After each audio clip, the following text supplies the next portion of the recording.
21ാമത്തെ വയസ്സിൽ ഒരു SFI നേതാവിനെ പിടിച്ച് തലസ്ഥാന നഗരിയുടെ മേയറാക്കി അന്താരാഷ്ട്ര തലത്തിൽ വാർത്തയിൽ ഇടം പിടിച്ച പാർട്ടിയാണ് CPM.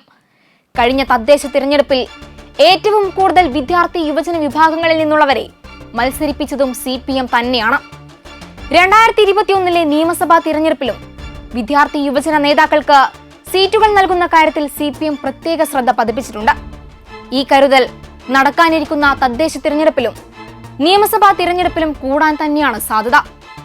കഴിഞ്ഞ നിയമസഭാ തിരഞ്ഞെടുപ്പുകളിൽ ഉറപ്പായും CPM മത്സരിപ്പിക്കുമെന്ന് രാഷ്ട്രീയ കേരളം പ്രതീക്ഷിച്ചിരുന്ന പല വിദ്യാർത്ഥി യുവജന നേതാക്കളും മത്സരിച്ചില്ല എന്നത് മാത്രമല്ല, അവരിൽ പലരും ഇപ്പോൾ ചിത്രത്തിൽ പോലും ഇല്ലെന്നതാണ് യാഥാർത്ഥ്യം. സ്ഥാനാർത്ഥി നിർണയത്തിൽ CPM-നെ പോലെ കേരളത്തിലെ ഏറ്റവും വലിയ ഒരു പാർട്ടിക്കുള്ള പരിമിതി ഏറെയാണെങ്കിലും വൈകിയാണെങ്കിലും അർഹിച്ച പരിഗണന തീർച്ചയായും പഴയ വീരശൂര പരാക്രമികൾക്കും ലഭിക്കുമെന്ന് തന്നെയാണ് ആ പാർട്ടിയിലെ ലക്ഷക്കണക്കിന് വരുന്ന പ്രവർത്തകരും അനുഭാവികളും ഇപ്പോഴും വിശ്വസിക്കുന്നത്.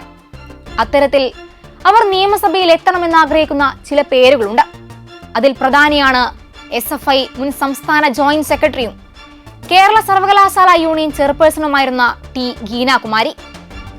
1994-95 കാലത്ത് SFI നേതൃത്വത്തിൽ കേരള സർവകലാശാലയിൽ നടത്തിയ വിളനിലം സമരത്തിനിടയിലും കൂത്തുപറമ്പ് സമരത്തിനിടയിലും പോലീസ് അതിഭീകരമായാണ് ഗീനാകുമാരിയെ തല്ലിച്ചതച്ചിരുന്നത്. ഇടതുപക്ഷ ഭരണകാലത്ത് KSUക്കാരും യൂത്ത് കോൺഗ്രസുകാരും വടകര MP ഷാഫി പറമ്പിലുമൊക്കെ പോലീസിനെതിരെ പറയുന്നത് പോലെയുള്ള മർദ്ദനമായിരുന്നില്ല അന്ന് കോൺഗ്രസ് ഭരണകാലത്ത് ഗീനാകുമാരി ഉൾപ്പെടെയുള്ള SFI നേതാക്കൾ ഏറ്റുവാങ്ങിയിരുന്നത് എന്നത് അക്കാലത്തെ വാർത്തകൾ പരതിയാൽ ഏത് കോൺഗ്രസുകാരനും മനസ്സിലാക്കാവുന്നതാണ്. ഗീനാകുമാരിയുടെ തല തല്ലിപ്പൊളിച്ചും നിലത്തിട്ട് ചവിട്ടിയരച്ചും പോലീസ് നടത്തിയ ആക്രമണങ്ങൾ അതിക്രൂരമായിരുന്നു. കാസർഗോഡ് മുതൽ തിരുവനന്തപുരം വരെ ഒഴുകിയ ചോരപ്പുഴയുടെ മറ്റൊരു അധ്യായമായിരുന്നു ഈ സംഭവങ്ങൾ. അക്കാലത്ത് തന്നെയാണ് പോലീസ് വാഹനങ്ങളും തെരുവിൽ നിന്ന് കത്തിയിരുന്നത്. വിദ്യാർത്ഥികളും പോലീസും നേർക്കുനേർ ഏറ്റുമുട്ടി നടത്തിയ രക്തരൂക്ഷിതമായ ആ പോരാട്ട ചരിത്രം വല്ലാത്തൊരു ചരിത്രം തന്നെയാണ്. 1994 നവംബർ 25 തലസ്ഥാന നഗരത്തിൽ നടന്ന അത്തരമൊരു വിദ്യാർത്ഥി സംഘർഷത്തിലെ പ്രതി 2023 ഒക്ടോബറിൽ വഞ്ചിയൂർ കോടതിയിൽ ഹാജരായത് മറ്റൊരു ചരിത്ര നിമിഷമായിരുന്നു. 30 ആണ്ടായി ഉള്ളിലുള്ള നീറ്റൽ തുറന്നു പ്രകടിപ്പിക്കാനെത്തിയ പോലീസുകാരന്റെ നടപടി വലിയ രൂപത്തിലാണ് മാധ്യമങ്ങളിൽ ഇടം പിടിച്ചിരുന്നത്. കോടതി വളപ്പിലായിരുന്നു ഇതൊക്കെ നടന്നതെങ്കിലും ന്യായാധിപർക്ക് മുന്നിലായിരുന്നില്ല. പണ്ടൊരു സമരത്തിനിടെ തല തല്ലിപ്പൊളിച്ചയാളോട് അന്നത്തെ പോലീസുകാരൻ ഖേദപ്രകടനം നടത്തിയതായിരുന്നു രംഗം. Public prosecutor doctor T. ഗീനാകുമാരിയും പോലീസ് സബ് ഇൻസ്പെക്ടർ PL ജോർജും തമ്മിലായിരുന്നു അത്യപൂർവമെന്ന് വിശേഷിപ്പിക്കാവുന്ന കൂടിക്കാഴ്ച നടന്നിരുന്നത്. കൂത്തുപറമ്പിലെ പോലീസ് വെടിവെപ്പിൽ 5 DYFIക്കാർ കൊല്ലപ്പെട്ട ദിവസമായിരുന്നു സെക്രട്ടേറിയറ്റ് നടയിൽ SFI സമരത്തിനിടെ സംഘർഷം പൊട്ടിപ്പുറപ്പെട്ടിരുന്നത്. തുടർന്നുണ്ടായ ലാത്തിചാർജിൽ സംസ്ഥാന ജോയിന്റ് സെക്രട്ടറി ആയിരുന്ന ഗീനാകുമാരിക്ക് തലയ്ക്കാണ് പരിക്കേറ്റിരുന്നത്. ചോരയൊലിച്ചു നിൽക്കുന്ന വനിതാ നേതാവിന്റെ ചിത്രം അടുത്ത ദിവസം പുറത്തിറങ്ങിയ പത്രങ്ങളിലെ പ്രധാന പടങ്ങളിൽ ഒന്നായിരുന്നു. കേരള സായുധ പോലീസിൽ ഹെഡ് കോൺസ്റ്റബിൾ ആയിരുന്ന ജോർജാണ് ലാത്തി കൊണ്ട് ഗീനാകുമാരിയുടെ തലയ്ക്കടിച്ചിരുന്നത്. മറ്റു പുരുഷ പോലീസുകാരും ഗീനാകുമാരി ഉൾപ്പെടെയുള്ള സമരക്കാരെ കൈകൾ ക്ഷീണിക്കും വരെ പ്രഹരിക്കുകയുണ്ടായി. ബോധരഹിതയായ ഗീനയെ പിന്നീട് മെഡിക്കൽ കോളേജിൽ പ്രവേശിപ്പിക്കുകയാണ് ഉണ്ടായത്. വർഷങ്ങൾ നിരവധി കഴിഞ്ഞെങ്കിലും ഒരു വനിതയെ തലക്കടിച്ച് പരിക്കേൽപ്പിച്ചതിന്റെ വേദന ആ പോലീസുകാരന് വിട്ടുമാറിയിരുന്നില്ല. ഒടുവിൽ വൈകിയാണെങ്കിലും പോലീസ് അസോസിയേഷൻ നേതാവ് CP ബാബുരാജ് ഗീനാകുമാരിയെ കാണാൻ ജോർജിന് അവസരമൊരുക്കി നൽകുകയായിരുന്നു. അന്നങ്ങനെ പറ്റിപ്പോയി. ഉള്ളിലെ നീറ്റിൽ നേരിട്ട് കണ്ട് പറയാനാണ് വന്നത്. ക്ഷമ ചോദിക്കുന്നു.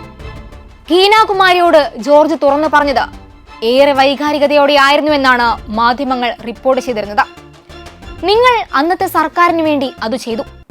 ഞങ്ങൾ സമരഭൂമിയിൽ ഉറച്ചു നിന്നു.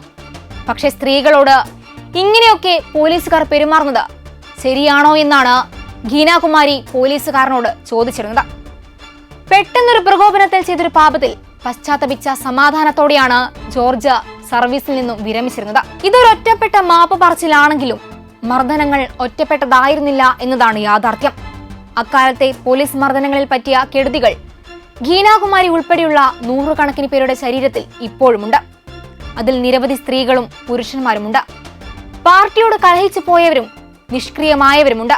രാഷ്ട്രീയ പ്രവർത്തനം തന്നെ അവസാനിപ്പിച്ച് ഇപ്പോൾ ഓഫീസ്, ജോലി, വീട് എന്ന നിലയിൽ കഴിയുന്നവരുമുണ്ട്. എന്നാൽ ഇവരാരും തന്നെ പാർട്ടിയോടുള്ള അതൃപ്തിയിൽ കഴിയുമ്പോൾ പോലും ഇന്നും SFI എന്ന സംഘടനയെ തള്ളിപ്പറയാറില്ല. അതാണ് അവരുടെയൊക്കെ ജീവിതത്തിൽ ഈ സംഘടന പകർന്നു നൽകിയ ബോധമെന്നതും പറയാതിരിക്കാൻ കഴിയുകയില്ല.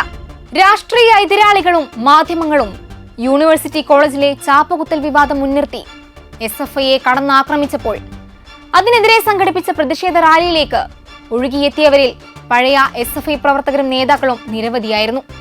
ഈ ഒരു ഐക്യമാണ് SFI എന്ന സംഘടനയെ മറ്റു സംഘടനകളിൽ നിന്നും വ്യത്യസ്തമാക്കുന്നത് എന്നതും നാം തിരിച്ചറിയേണ്ടതുണ്ട്. നിയമസഭയിലേക്ക് മത്സരിക്കാൻ അവസരം ലഭിച്ചിട്ടില്ലെങ്കിലും CPM-നൊപ്പം ഒരു അഭിപ്രായ വ്യത്യാസവുമില്ലാതെയാണ് ഹീനാകുമാരി ഇപ്പോഴും ഉറച്ചു നിൽക്കുന്നത്. അവർ സംസ്ഥാന നേതാവായിരിക്കുമ്പോൾ ജില്ലകളിൽ സംഘടനയ്ക്ക് നേതൃത്വം നൽകിയവർ പോലും MLA-മാരും MP-മാരും മന്ത്രിമാരും ആയിട്ട് പോലും ഹീനാകുമാരിക്ക് അത്തരമൊരവസരം ലഭിക്കാത്തതിൽ CPM പ്രവർത്തകർക്കിടയിലും നിരാശയുണ്ട്. അഭിഭാഷകയായും പബ്ലിക് പ്രോസിക്യൂട്ടറായും എഴുത്തുകാരിയായും തിളങ്ങുന്ന ഹീനാകുമാരിയുടെ കഴിവുകൾ പാർലമെന്ററി രംഗത്തും ഉപയോഗപ്പെടുത്താൻ CPM വൈകിയെങ്കിലും തീരുമാനിച്ചാൽ അതൊരു പുതിയ ചരിത്രത്തിന്റെ തുടക്കമാകും. പദവികൾ ആഗ്രഹിച്ച് പാർട്ടിയിൽ പ്രവർത്തിക്കുകയും പിന്നീട് പാർട്ടി തന്നെ മാറുകയും ചെയ്ത സിന്ധു ജോയിമാറുള്ള നാട്ടിൽ സമരം തന്നെ ജീവിതമാക്കി മാറ്റിയ ഹീനാകുമാരിയെ പോലുള്ളവരെ പരിഗണിച്ചാൽ അത് സ്ത്രീ സമൂഹത്തിനിടയിലും ചെങ്കൊടിയുടെ ശോഭയാണ് വർദ്ധിപ്പിക്കുക.